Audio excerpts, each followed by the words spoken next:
Hello everyone, Mitten here with another improvement chamber video. If you like the video and want to be a part of it, send me a video to review on the forum in the description below, along with a quick sentence of what you want to work on. These videos are reviewed on the spot since the purpose of the series is to analyze topics as fast as possible and give a brief review about it. So if you think there's anything I missed on the review, feel free to comment about it and let me know. I'm always here to learn from anyone I meet. Alright, so here's a video from Shadow28, an Inkling player. The document sent to me says, I'm struggling with finding an opening in neutral against characters and making the most out of it. So in this case, this Inkling is struggling to find openings in neutral. However, finding an opening in neutral is very different depending on the character. However, based on the video that's sent to me, it says here it's ZSS. So an opening against a mid-range character like her would revolve around finding openings to get to close range. So a main goal against mid-ranged zoners is to find close range and abuse the lack of CQC or close range combat options. We'll see how Shadow finds the openings from here. So let's take a look.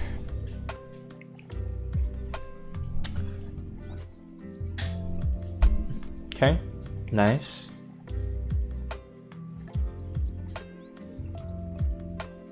Okay, here's the opening. Okay. Let's see if it revolves into a habit. I am only spotting 3 weaknesses, so I don't want it to be a main weakness without, seeing the overall pattern here. Okay, so this is a pattern.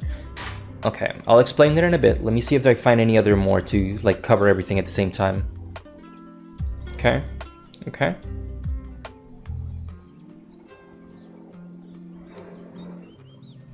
Okay, so this is the main thing I'm looking at, so let me just go ahead and cover that right away. So one of the main issues that you're struggling with, Shadow, is that you're currently disengaging way too much against a mid-range zoner. So in other words, once the game starts,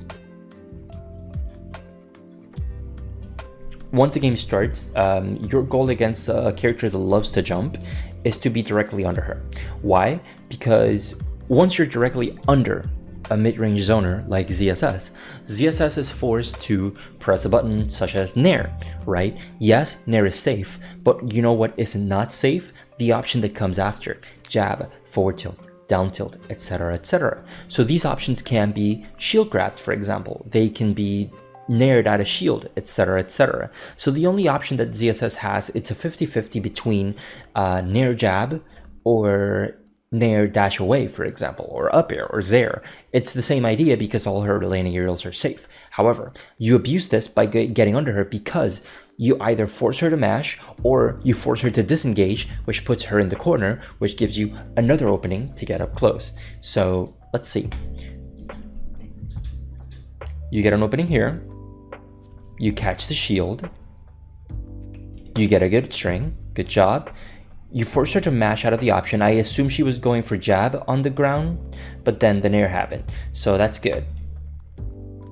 Now, ZSS is not exactly a character you want to instantly edgeguard unless you're sure that she does not have any resources. So this is one perfect example of finding an opening but not making the most out of it. Finding an opening against ZSS is risky because you have to make sure she commits to a flip jump that you can punish, or you have to make sure that she commits to a double jump that you can punish. Once you punish either the double jump or the flip jump, all you have to do now is cover the last option. So if you cover a double jump, cover a potential flip jump. If you cover a potential flip jump, then you can kind of mash on top of her, because you can attack her while covering the double jump at the same time.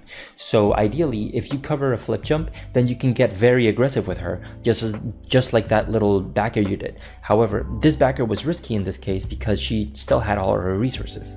So yeah. Okay. And this is what I mean by disengaging. So The way you need to play with her is understand how she likes to zone against Inkling, because against Inkling she has to zone. So is it grounded movement, in and out, or is it going to be jump there, jump nair, run into you, jump, whatever. You need to find those little jump patterns and then understand, okay, this is when ZSS likes to jump. Let me use this time to run under, because ZSS, her jump is her short hop is 27 frames of end lag. So in other words, 27 frames before she's able to fast fall. So you make use of these 27 frames of her being in the air. You just either walk and shield and slowly take the space, right? So walk up, shield, walk up, shield, walk up, shield, or because you're Inkling, you're able to just straight up dash in. So you can dash in and low profile her theirs. So you low profile it, find the close range from here, and then just attack her as she's jumping. This kind of forces ZSS to play your game. The more ZSS is forced to play your game, the more openings you can find in the future. So like right here, instead of jumping like that, you could have gotten Zerd. Instead of jumping like that, you can run in. Even right now, you can run in and low profile any move that comes out except forward air. Nothing happened, so if you ran in, you could have just straight up grabbed her. Okay. Okay, you rolled, so ZSS was able to just zare you. If you dashed in completely, chances are you would have low profiled it, because Inkling's run animation is like under, up, under, up, under. So it's like kind of RNG, because you have to hope it kind of hits the rising of the dash, unless she's doing a specific zare that literally grazes the floor.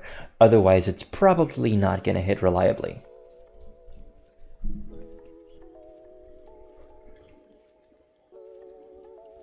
Like that zare was perfect because it was grazing the floor, so it would have hit you regardless. However, it is very situational that ZSS would go for that zare. You can go to parry. Okay. Nice opening. Good hit. Okay, so in these situations,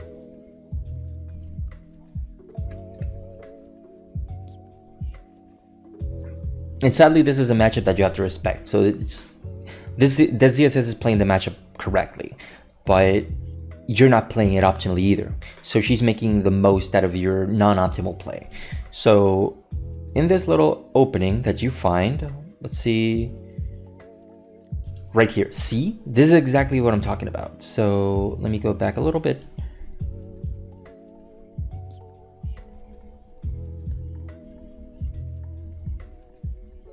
Okay, so right here, look, dud, you just run under there and you just grab her. That's exactly what I'm saying. And you can do this consistently by literally just dashing under. So this little opening, you get the hit. Now, understand that she has flip jump. Understand that she can just fast fall and double jump. She can just double jump here, then flip jump. She has a whole bunch of options. So you have to play positional. You have to play the position game in order to catch those options preemptively. So one of the best ways to continue an opening is by picking a position beforehand that can catch that little option you're trying to preemptively catch. So if you feel she's going to flip jump, pick a position that can cover that flip jump and then react to it while already being in the position to punish it. So in other words, you do this forwarder, just drift all the way back here. So you get this forwarder, drift all the way back here, and then you can jump. The idea is that you pick a position that if she flip jumps, for example, right here, and you're already like here, you can jump back and back air that. Once she's back air that, she's off stage, she's forced to jump, and then you can go in with these forwarders and it's over. So these are the little openings that you have to make use of. So in this case, ZSS didn't flip jump, so that's good. However, then she flip jump. Right now, if you were waiting for this flip jump over here and you caught it, it would have been over because she did not have a double jump and she did not have a flip jump, which means that little forwarder, that one little opening would have left her open for a gimp. Okay. And it's these little openings. You kind of just have to force her to either you have to force her to land like directly on you. So you can do that by shielding, because it kind of forces her to deal with it with grabs, and then Inkling can already just low profile your grab by dashing.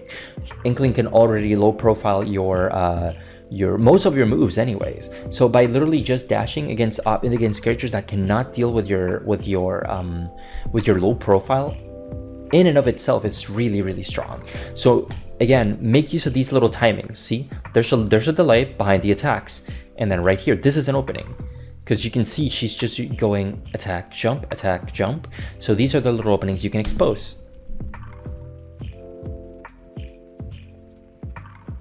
And again, you're creating that little space between you two, and while you're not getting hit, it's still not an opening that you can abuse for yourself.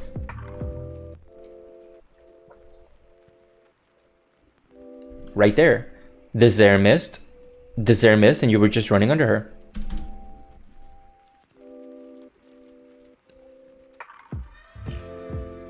Ooh, that would have been close. That could have been a back here. Pain.